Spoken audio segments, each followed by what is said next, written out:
Bom dia, meus irmãos, a paz do Senhor a todos. Amém.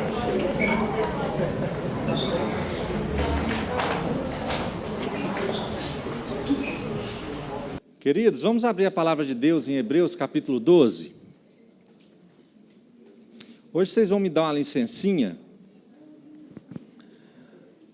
porque eu quero usar essa manhã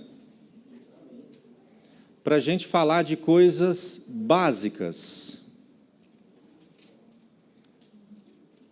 Então, os teólogos vão ter que ter um pouquinho de paciência hoje,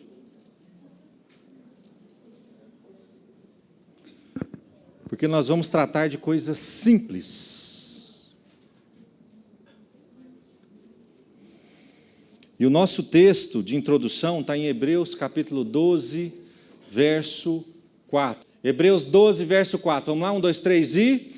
Ora, na vossa luta contra o pecado, ainda não tendes resistido até ao sangue. Na vossa luta contra o pecado, não tendes o quê? Resistido.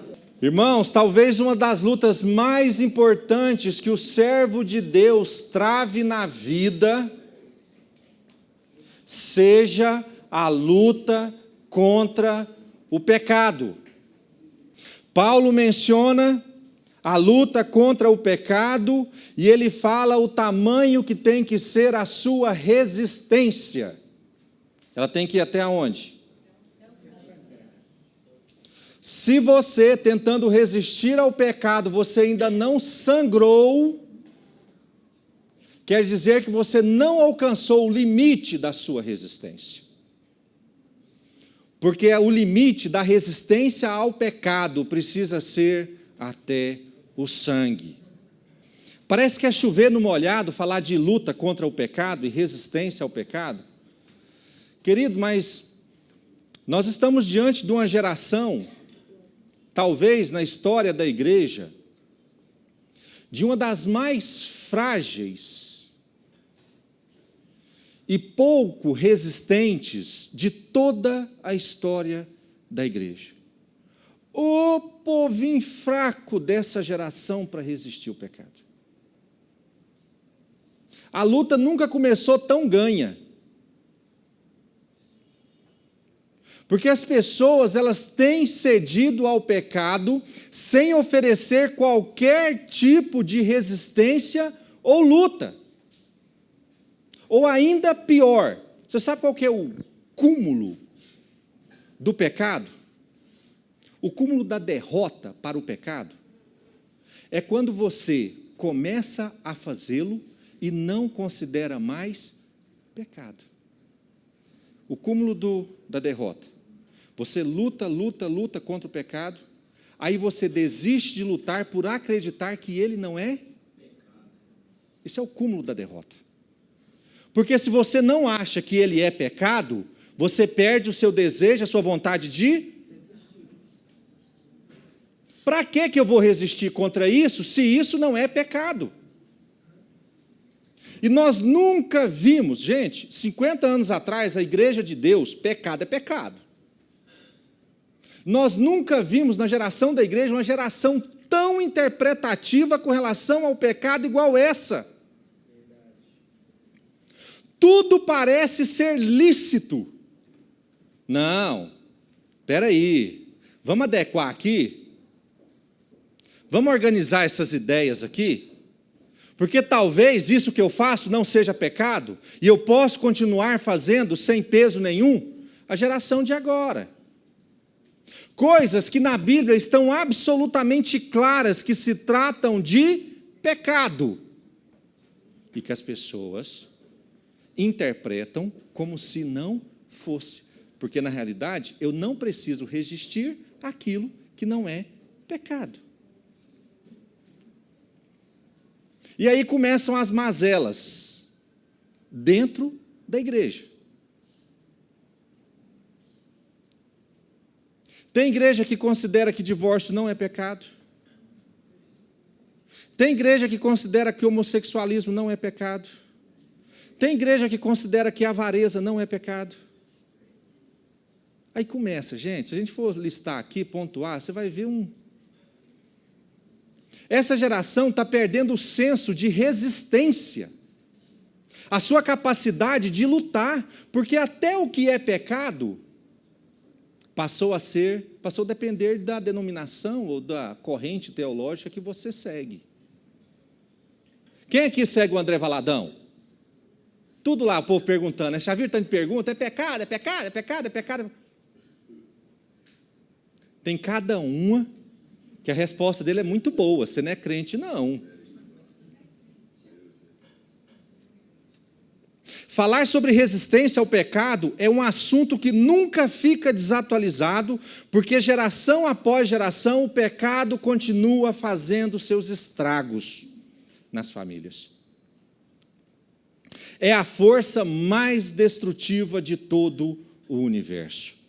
É o pecado. Nós estávamos conversando ali fora, eu falando com o Sávio ali sobre a questão da nação. Eu falei isso aqui ano passado, retrasado, quando a Argentina aprovou o aborto. Irmãos, um país que aprova a morte de bebês, tem como um país desse dar certo? O pecado, ele detona uma nação inteira. Se você, que ainda não é salvo, não abandonar o pecado, não há projeto de salvação que possa te alcançar. E se você, estando salvo, aceitar o pecado de novo, ele destruirá a sua promessa de salvação. Então, meus queridos, é urgente que a gente recupere a nossa capacidade de resistir ao pecado. Parte importante da construção do seu relacionamento com Deus está alicerçada em abandonar e resistir.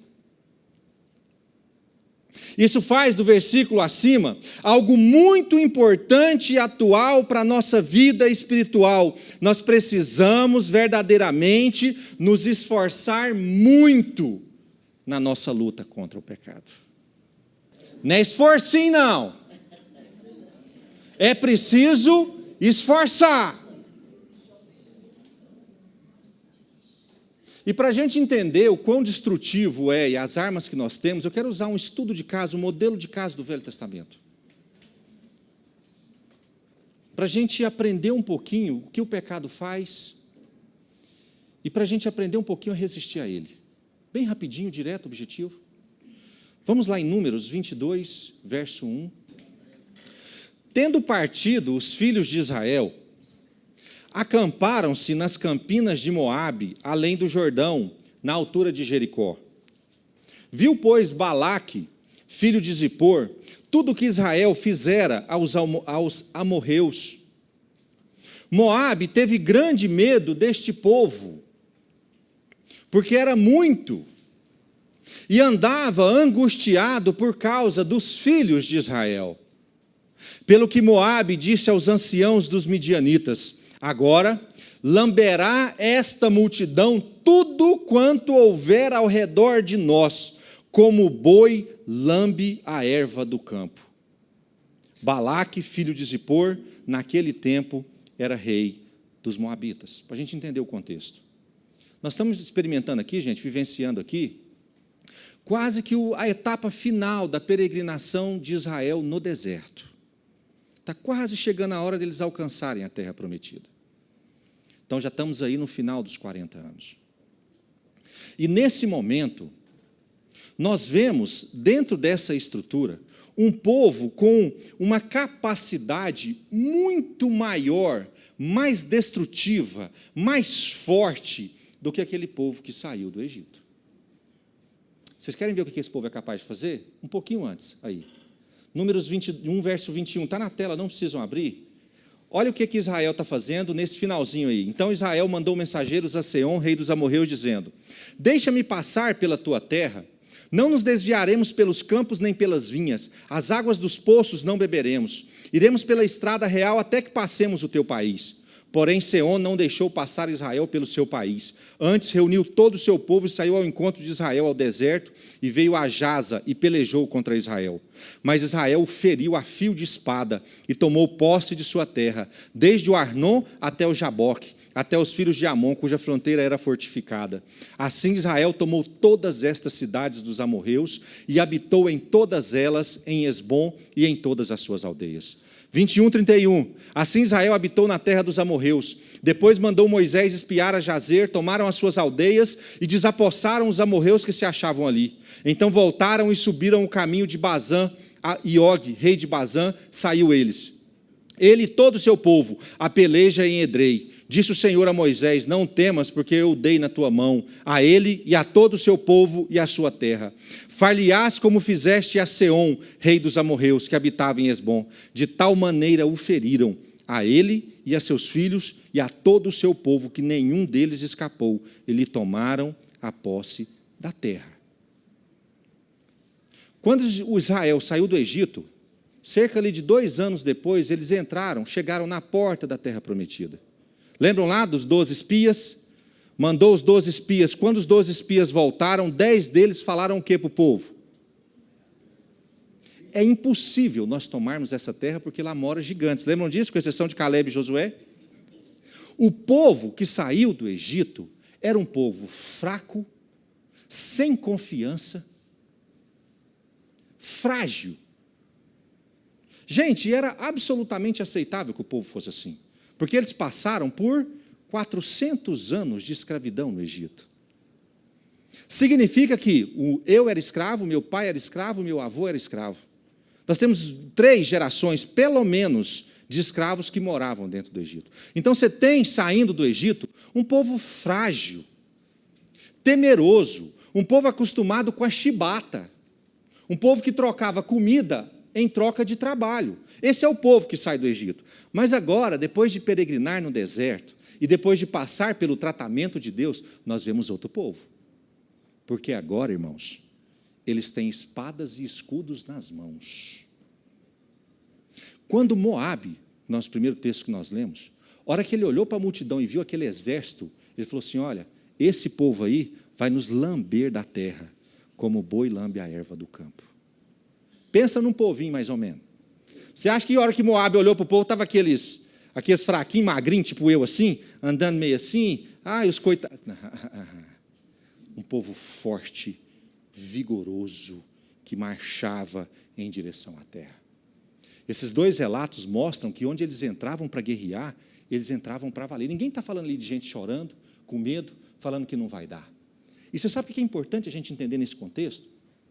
Que a mentalidade do povo que saiu do Egito e que estava entrando na terra prometida havia sido mudada. Aqueles fracos, escravos, covardes, sem fé, descrentes, haviam se tornado, durante a peregrinação no deserto, ou durante o tratamento que Deus havia dado a eles no deserto, num povo forte, vigoroso. Eles saíram de escravos e passaram a ser um exército. A forma deles de pensar havia sido alterada. Foi preciso todo um período de tratamento no deserto para que eles pudessem passar por uma forte mudança de postura. Nesse contexto, a gente vê um povo todo amedrontado saindo do Egito e um povo forte e poderoso pronto para entrar em Canaã.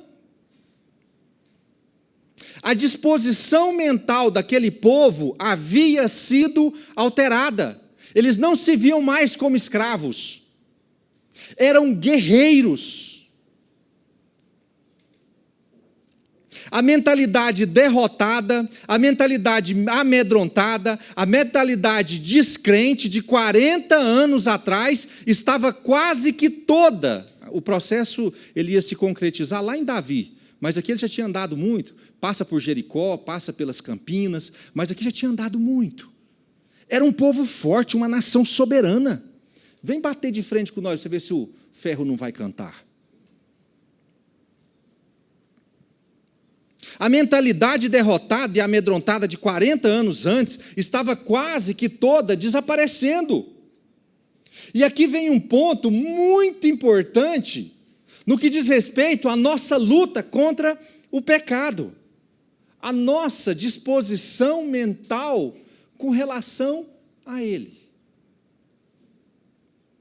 Irmão, com relação ao pecado, você é um guerreiro vencedor ou você é um escravo? Deixa eu dar exemplo aqui. Vocês lembram do tempo que vocês eram do Egito? Quem lembra? Quem lembra do tempo que era do Egito? Você fazia o quê, irmão? Agora é ruim de eu achar uma resposta aqui, hein? Irmão, no tempo que você era do Egito, que tipo de conduta que você tinha? Você lembra? Me falam aí. Mas eu quero é das cabeludas. Gente, vocês sabiam que eu bebia e fumava? Vocês sabiam disso?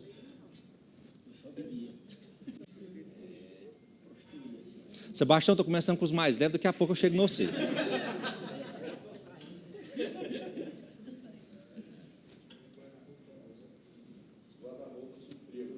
Os guarda-roupa? Por quê, pastor? Quebrava tudo? Aqui é um guerreiro. Pensa num guerreiro lutador. Voadora comia no guarda-roupa. Irmãos, tem pecados da época do Egito que a gente se lembra deles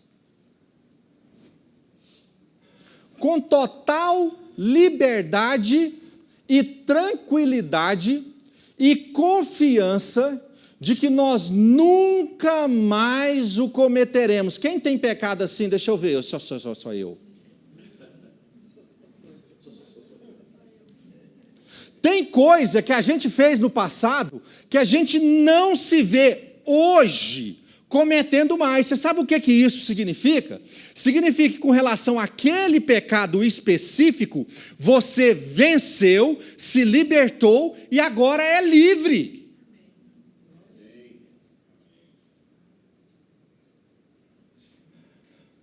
Eu gostava de pinga. Pinga mesmo. Hoje eu posso estar perto, posso cheirar, posso participar sem beber, que eu não sinto nem vontade, porque aquilo não faz mais parte da minha natureza. Eu fui liberto em Deus. Tem certos pecados que a gente já passou da fase da escravidão, ele não nos consome, ele não nos dirige, porque é muito importante que a fase de escravidão do pecado, ela seja rompida, vencida.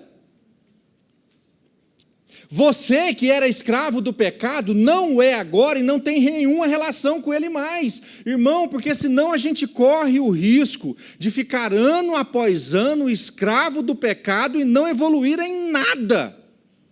Passa 20 anos da sua vida com Deus, o que você cresceu? Eu lutei contra o pecado. Irmão, nós precisamos passar de fase. Tem gente que é ano após ano. Esse ano está quebrando guarda-roupa. Compra um guarda-roupa novo. Na hora que acaba a 12ª prestação, está o guarda-roupa arrebentado de novo.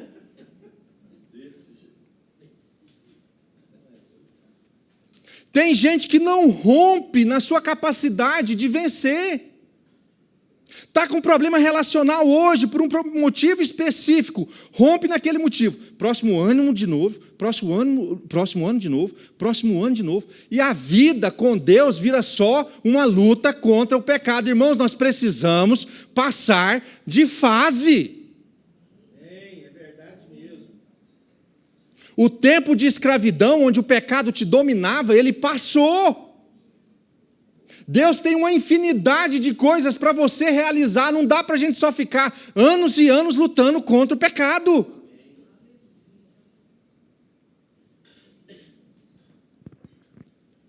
Olha o que Jesus diz em João 8,34. Está na tela. Replicou-lhe Jesus: em verdade vos digo, todo o que comete pecado é o quê? O escravo não fica sempre na casa, o filho sim para sempre. Se, pois, o filho vos libertar, verdadeiramente sereis livres. Livre! É tempo da gente mudar a nossa mentalidade. Nós não somos pecadores lutando contra o pecado. Nós somos o quê? Santos, resistindo ao pecado. Nós não somos pecadores lutando contra o pecado. Nós somos o quê? Santos, que resistem ao pecado. Diga para a pessoa que está do seu lado, você é santo.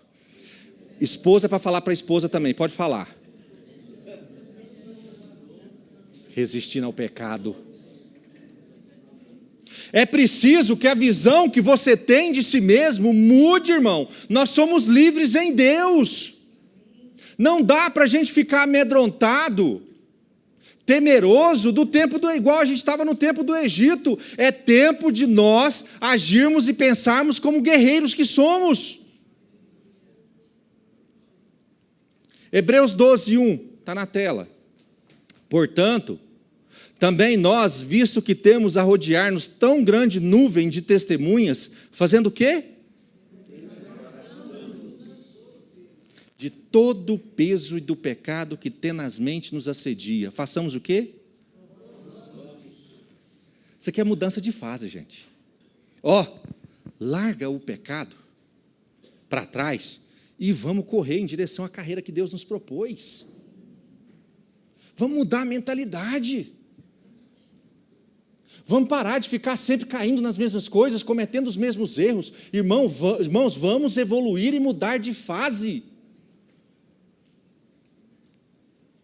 Só que o mais interessante com esse povo é que aconteceu um trem fora do padrão com eles. Números 31:13. Moisés e Eleazar, o sacerdote, e todos os príncipes da congregação, saíram a recebê-los, o povo, fora do arraial. Indignou-se Moisés contra os oficiais do exército, capitães dos milhares e capitães das centenas, que vinham do serviço da guerra. Disse-lhes Moisés: deixaste viver todas as mulheres? Eis que estas, por conselho de Balaão, fizeram prevaricar os filhos de Israel contra o Senhor. No caso de Peor, pelo que houve a praga entre a congregação do Senhor. Vamos contextualizar aqui. Quando Balaque, que era os reis dos Moabitas, viu Israel de longe e falou aquela frase: eles vão nos lamber como o boi lambe a erva, ele chamou o seu sacerdote, chamou o seu mago e falou: olha, esse povo vai acabar com a gente. Você precisa amaldiçoar esse povo. Aí vocês lembram da história, né? Aí veio Balaão, aí a jumenta falou com Balaão, Balaão se levantava para amaldiçoar Israel, mas Deus não permitia, em vez de sair palavra de maldição, saía palavra de bênção, e aí toda vez que Balaão tentava amaldiçoar Israel não dava certo, porque Deus intervia e não deixava Balaão amaldiçoar Israel. Só que aí ele usa um estratagema muito interessante. Como ele não conseguiu lançar a praga, fazer a macumba para Israel perder a guerra, ele pensa numa estratégia diferente. E essa estratégia até falada em Apocalipse 2:14, coloca para mim na tela. Tenho, todavia, contra ti algumas coisas, pois que tens aí os que sustentam a doutrina de Balaão, o qual ensinava a Balaque a armar ciladas diante dos filhos de Israel para comerem coisas sacrificadas aos ídolos e praticarem a prostituição. Gente, Balaão era inteligente mais. Você sabe o que ele pensou? Eu não consigo amaldiçoar esse povo. A hora que eu vou amaldiçoar, sai palavra de bênção. Então, você sabe o que você faz? Ele chegou no Balaque e falou assim para Balaque: Balaque, macumba não vai funcionar, não dá certo. Já tentei e não funcionou. Você sabe o que você faz? Você pega umas mulheres prostitutas e joga no meio do povo de Israel. E aí, ensina essas mulheres, diz para essas mulheres, para elas ensinarem os homens a sacrificar a outros deuses e comer da comida sacrificada. Ideia de Balaão. Gente, a ideia boa é ruim. Gente, o homem é um gênio. O homem é um gênio. Olha o que acontece, Números 25, 6. Aliás, Números 25, verso 1. Perdão. Números 25, verso 1. Olha o que acontece. Habitando Israel em Sitim, começou o povo a prostituir-se com as filhas dos moabitas. Estas convidaram o povo aos sacrifícios dos seus deuses. E o povo comeu e inclinou-se aos deuses delas. Juntando-se Israel a Baal-Peor, a ira do Senhor se acendeu contra Israel. Verso 6. Eis que um homem dos filhos de Israel veio e trouxe a seus irmãos uma midianita perante os olhos de Moisés e de toda a congregação dos filhos de Israel, enquanto eles choravam diante da tenda da congregação. Vendo isso, Finéias, filho de Eleazar, filho de Arão, o sacerdote, levantou-se do meio da congregação e, pegando uma lança, foi após o homem israelita até o interior da tenda e os atravessou, ao homem israelita e à mulher, a ambos pelo ventre. Então a praga cessou de sobre os filhos de Israel. Os que morreram da praga foram 24.000. Então disse o Senhor a Moisés: Finéias, filho de Eleazar, filho de Arão, sacerdote, desviou a minha ira de sobre os filhos de Israel, pois estava animado com o meu zelo entre eles. De sorte que no meu zelo não consumi os filhos de Israel. Portanto dize: eis que lhe dou a minha aliança de paz. Gente, olha a estratégia de Balaão. Ele botou lá umas mulheres no meio do povo. E Israel começou a ceder a essas mulheres e deitar com elas, a sacrificar para outros deuses e a comer as coisas sacrificadas a outros deuses. Gente, a estratégia era boa ou era ruim? A estratégia era perfeita. E por muito pouco, gente, mas por muito pouco não deu certo. Eu fico pensando, lendo esse texto, por que um israelita trouxe uma mulher para Moisés? Diante da tenda da congregação. Qual que era o intento? Eu não sei qual seria a reação da mulher, a interação de Moisés com a mulher, não dá para a gente saber, porque a Bíblia não fala, porque antes de qualquer coisa, levantou não bom para você pôr no filho, levantou Finéias no meio da tenda da congregação, foi lá e matou os dois, diante da tenda da congregação. Estratagema de Balaão: uma vez que aquele povo não pode ser derrotado, é um povo forte, vigoroso, pensa como guerreiro, é um povo com a mentalidade sã, vamos implantar o pecado no meio deles e deixemos que eles implodam de dentro para fora. Já que a gente não consegue vencê-los no mano a mano, vamos plantar uma estratégia bem no meio do povo para que eles possam implodir, e aí a gente vence. Um povo forte, treinado por Deus para vencer, estava sucumbindo ao pecado e tomando o caminho da derrota e da destruição. Gente, era caminho de destruição. Tamanha a força destrutiva do pecado e sua capacidade de transformar guerreiros vitoriosos em homens e mulheres doentes. Era um povo forte, criado para vencer. E estava sucumbindo, porque o pecado havia entrado. Tamanha a força destrutiva do pecado. Queridos, quem é o povo de Deus hoje?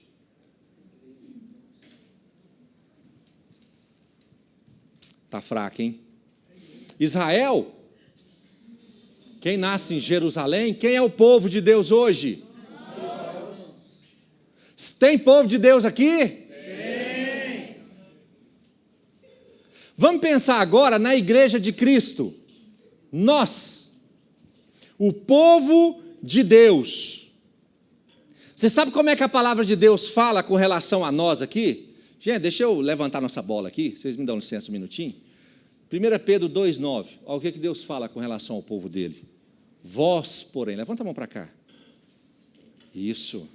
Vós, porém, sois raça eleita, sacerdócio real, nação santa, povo de propriedade exclusiva de Deus, a fim de proclamardes as virtudes daquele que vos chamou das trevas para a sua maravilhosa luz.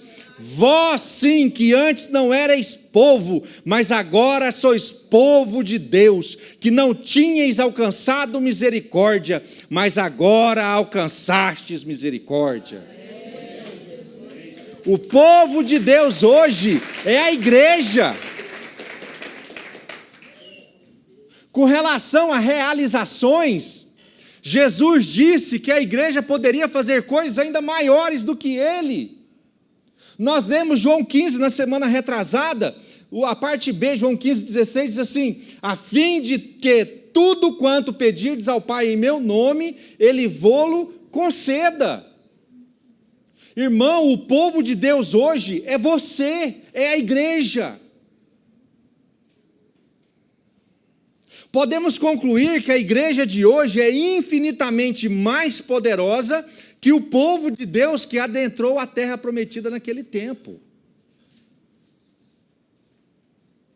Nosso Senhor Jesus estabeleceu um povo de propriedade exclusiva dele, poderoso em obras e poderoso em palavras. Eu fico imaginando, quem que é o nosso adversário? Eu fico imaginando o diabo tentando se levantar contra a igreja. Jesus, quando vai falar com relação à igreja, ele diz assim: eis que sobre essa pedra edificarei a minha igreja e as portas do inferno não prevalecerão contra ela. Não é isso, gente? Mas eu fico imaginando o diabo olhando para o povo de Deus do mesmo jeito que Balaque olhava para Israel naquele tempo. Porque o diabo não tem acesso. Ele não vai olhar de longe e falar assim: eu vou peitar esse povo aí. Ele não pode.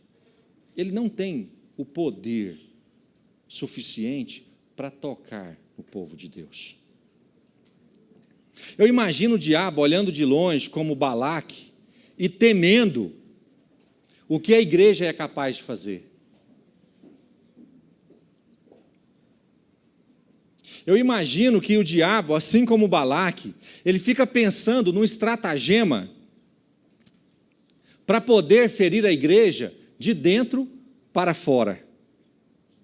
E qual que você acha que é o estratagema que o diabo usa para poder implodir a igreja de dentro para fora? O que vocês acham que é, gente? Você não precisa ter medo de seu nome amarrado na boca do sapo. Você não precisa ter medo de macumbeiro. Você não precisa ter medo de feiticeiro. Você não precisa ter medo de galinha na porta da sua casa. Se tiver boa ainda, pode até fritar e comer. Você não precisa ter medo de nada disso.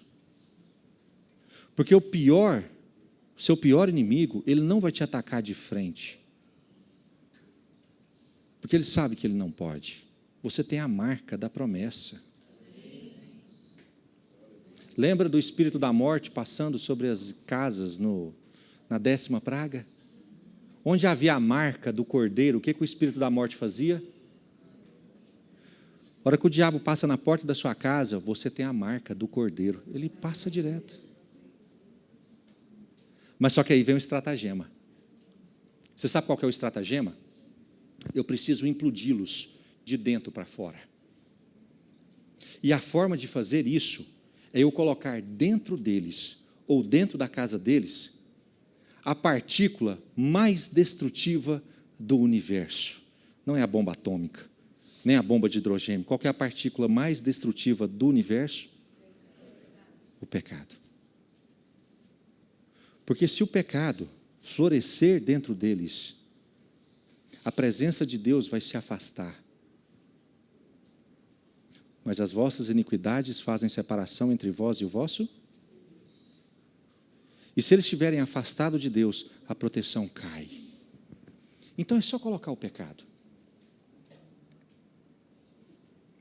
Eu olho aqui dentro desse salão e vejo uma quantidade grande de famílias extremamente bem estruturadas, irmãos.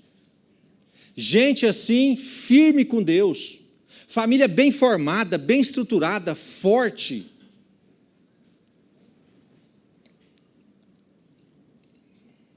Só que eu preciso trazer um alerta para cada um de vocês aqui hoje, que a verdadeira força capaz de te destruir, de destruir a sua casa, a sua geração, ela não vem de fora, ela vem de dentro. Por isso você precisa aprender a resistir ao pecado. Se tem uma coisa que pode te matar, te destruir, é o pecado. Tem gente flertando com estruturas pecaminosas como se não tivesse perigo algum. Eu vejo pessoas que estão lidando ali. Sabe aqueles filmes que a pessoa precisa cortar o fiozinho da bomba? Vocês já viram filme assim, gente? Tem lá o vermelho e o amarelo. Tem gente dançando em torno da bomba, querendo cortar o... Não, isso aqui está tranquilo, se eu cortar o fiozinho, a bomba não vai explodir. Queridos, a bomba explode se você cortar qualquer fio. A gente não pode ter bombas armadas dentro de casa, nós não podemos flertar com o pecado.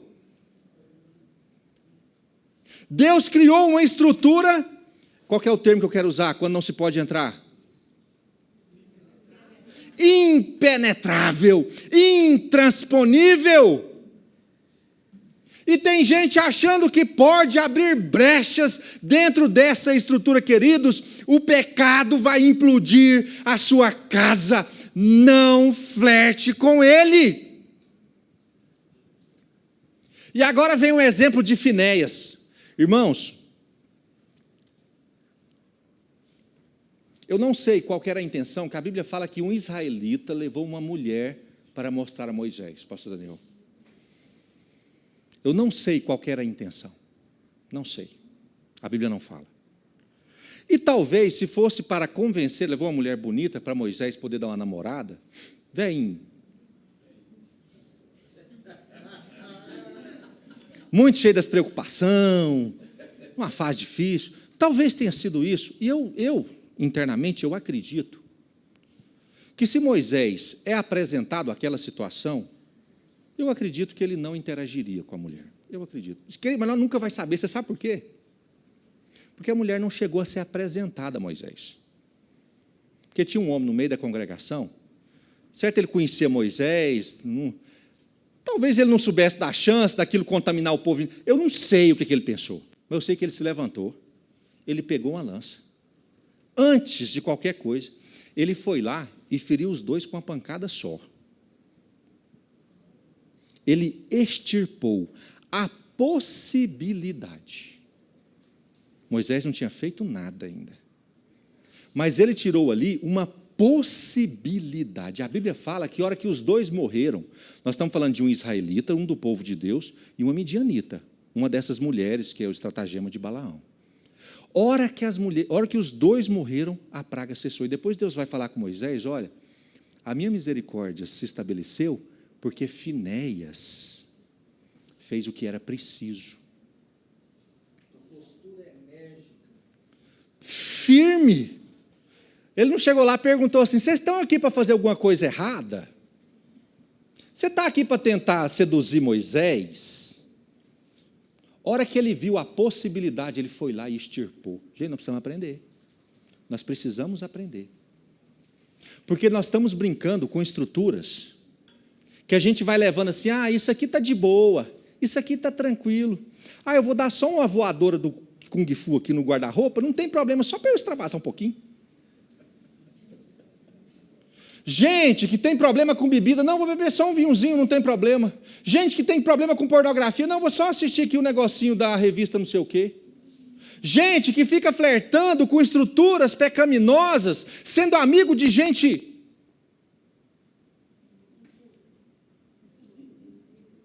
aceitando coisas que não são condizentes com o povo de Deus, brincando com estrutura. Gente, é como se estivesse ali brincando para cortar o fio a qualquer momento. Deixa eu te falar uma coisa aqui. Pecado implode família. Livre-se daquilo que pode te fazer pecar. Na vossa luta contra o pecado, não tendes resistido até o sangue. Que cor que é o fio? O que você precisa cortar aí? A hora que você pegar a lança, o que você precisa cancelar da sua vida? Não podemos negociar valores. Não podemos brincar com estruturas pecaminosas.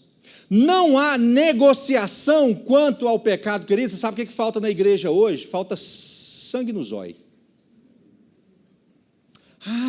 Depende, vamos estudar, vamos... Não, falta sangue no olho, para falar que o que é errado, é errado. Fora que ele fica geração por geração, né? Vai, é uma implosão, vai destruindo tudo. Com o pecado, nós não negociamos. Não há negociação com o pecado. Não trave batalhas nas quais você pode perder, porque o prejuízo é gigante. Irmão, tem gente brincando e apostando coisa muito valiosa. Se você cai, o prejuízo é imenso. Resista até o sangue, afaste-se, pare de assistir, pare de flertar, saia do setor, mude de emprego, peça transferência, saia da sua casa, saia do seu trabalho, retire a TV da sua casa, saia da rede social, fuja da impureza. Amém. Não flerta. Não flerta. Não sei se a expressão verbal está certa.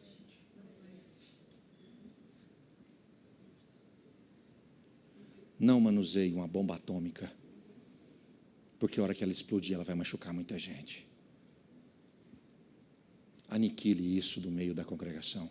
Interessante o lugar que Finéias fez aquilo, né? Estava na frente da congregação, ele pega os dois, leva para dentro da tenda da congregação, e chega lá e mata os dois. Acabou. Saiu do meio do povo, foi para dentro da igreja, na presença do Senhor, e chega lá, acabou o pecado. A hora que ele sai da tenda da congregação, não tem pecado mais no meio do povo. O que você tem sido assediado? Com qual estrutura você está brincando? Gente, adultério, você sabe como é que começa um adultério? É com um sorriso. Tipo um bonitão meu assim, filho, com o meu sorrisão é bonito, né, filho? O adultério começa com um sorriso, com um olhar. Como é que é o número do olhar?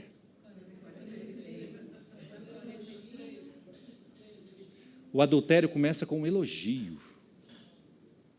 Estruturas, sabe? É quando a bomba se instala ali e você está com aquele alicatezinho que não corta nada, querendo achar o fio, brincando. Hoje é um olhar 43, amanhã é um olhar 1718, depois da manhã é uma brincadeira mais profunda, semana que vem é uma carona, daqui um mês está o adultério consumado e a geração recebendo as consequências. Não brinque com o pecado. Irmão, o Espírito Santo te trouxe aqui hoje para você olhar para mim, para eu te alertar. Não brinque com o pecado. Não flerte com ele. Ah, pastor, mas na minha empresa eu sou concursado e tem gente me dando moral. Peça para mudar de setor. Ah, na minha empresa é porque eu sou muito bonito, todo mundo fica me assediando. Saia da empresa. Fugir da impureza. Gente, com o pecado, com o diabo, você pode lutar, tá? Resistir ao diabo e ele fará o quê? Com o diabo você pode bater de frente, não tem problema nenhum. Agora, com relação à impureza, a Bíblia fala o quê? Fugir. Não flerte. Não flerte. Porque nada externo a você pode te destruir, a sua natureza pode. A sua natureza pecaminosa pode te destruir. Mas aí, nós já temos estabelecido um caminho de redenção. Qual que é o nosso caminho de redenção com relação ao pecado? Quem conhece o caminho? Quando João Batista estava batizando, no momento que ele ia batizar Jesus, Jesus ia se aproximando dele, e João Batista olha para Jesus, e ali João Batista traça o caminho da redenção. Coloca na tela aí para mim, por favor, João capítulo 1, verso 29.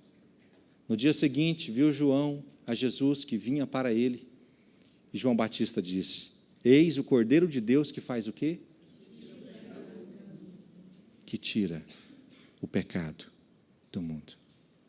Nós temos um caminho de redenção, um caminho de libertação. Jesus pregava um reino de Deus baseado no arrependimento. Jesus, quando operava milagres, no final do milagre, ele dizia o que para a pessoa? Vai e não. Arrependei-vos, porque vos é chegado o reino de Deus. Isso é um caminho de redenção. Toda a construção do reino de Deus está baseado em deixar o pecado e seguir a Jesus. Mas a etapa de deixar o pecado, ela precisa acontecer. Por isso, caso você esteja aqui hoje sentindo a força da destruição do pecado, talvez você já tenha acionado essa bomba. O Senhor o trouxe a esta congregação na manhã de hoje para que a destruição pudesse cessar na sua vida. Naquele dia, diante de Moisés, 24 pessoas mortas. Hora que houve a libertação, a praga cessou. Talvez a destruição na sua vida por conta de decisões que você tenha tomado no passado. Pois eis que o Espírito de Deus está aqui hoje, Ele tira o pecado do mundo. Ele pode tirar o pecado da sua vida. Ele pode trazer libertação ao seu coração. Se o pecado tem te dominado, tem destruído a sua casa, tem destruído os seus relacionamentos, o Senhor te trouxe aqui hoje para que houvesse libertação na sua casa, para que o tempo da praga pudesse cessar. Assim como a praga deixou Israel naquele tempo, o ciclo de destruição imposto pelo pecado pode deixar a sua vida hoje. Arrependa-se e seja livre em Jesus. Arrependa-se e seja livre em Jesus. Por isso eu quero te convidar hoje a abandonar o pecado, a deixar o pecado. Uma mudança não só de postura espiritual, mas uma mudança de mentalidade. Deixar essa zona de escravidão e se tornar vitorioso naquilo. Eu creio que talvez tenha entrado escravos do pecado aqui hoje. E o Senhor quer deixar sair vitoriosos do pecado. Livres, libertos. Para que aquilo pudesse ser real em Israel, houve um evento traumático, difícil, que fez a praga cessar.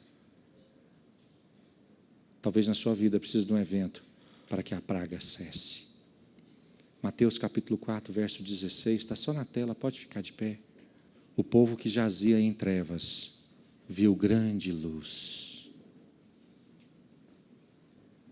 E aos que viviam na região e sombra da morte, resplandeceu-lhes a luz. Daí por diante passou Jesus a pregar e a dizer: arrependei-vos, porque está próximo o reino dos céus. Irmãos, do mesmo jeito que o pecado pode acabar com você e arruinar toda a sua vida, toda a sua história, o nosso Senhor, Ele morreu para que nós pudéssemos ser livres, para que o pecado não pudesse mais nos consumir. Há caminho de redenção. Então, se você está sofrendo as consequências da morte pela praga promovida pelo pecado, se está difícil a vida, se está tudo complicado, se tem sido só destruição. Irmão, arrependa-se no Senhor hoje. Ele é o Cordeiro de Deus que tira o pecado do mundo. A luz dele brilhou sobre a cruz para que você pudesse ser livre. Vamos abandonar as correntes nessa manhã.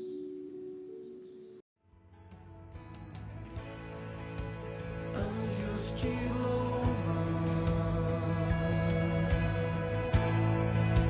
os anciãos se prostram.